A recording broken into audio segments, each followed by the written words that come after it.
There lives a cursed king and his maid. King Otaka ruled over Okrika land with a heavy hand. He was once a kind ruler, but over time, greed and power consumed him. He took whatever he wanted: land, food, and even young women from their families. His soldiers spread fear across the kingdom, ensuring no one dares to oppose him. One day, an old woman appeared at the palace gate. Her back was bent with age, but her eyes held an unshakable fire. She pointed at the king and said, "You have taken from your people. Now you will suffer as they have suffered." Otaka laughed at her, but that night his torment began. No fire could warm him, no food could satisfy him, and no sleep would come. Then came the whispers, voices of the people he had wronged, crying out in his ears. His strength faded, and he grew weaker by the day. No healer or priest could break the curse. Among the palace servants was a maid named Uli. She was quiet and observant, always watching but never speaking. Unlike others, she did not fear the king's suffering.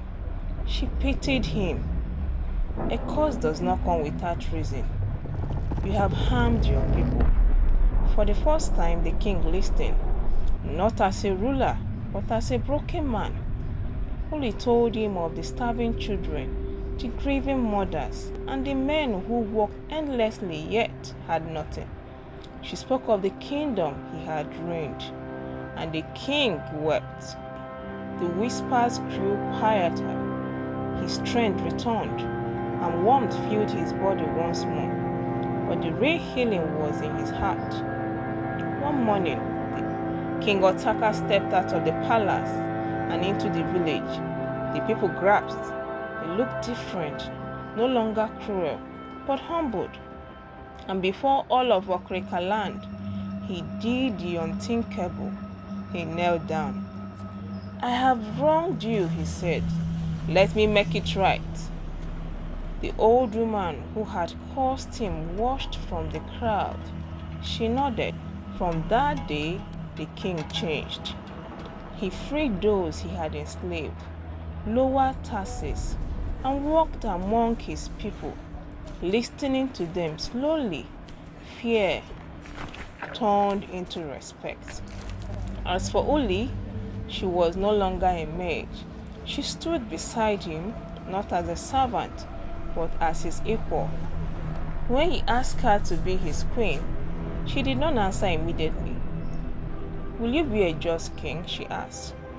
He took her hands. "For you, for them, I will be better." And he was.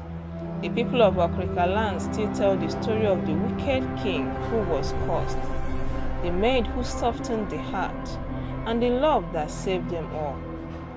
Power means nothing without kindness. Even the hardest heart can change if they choose to listen.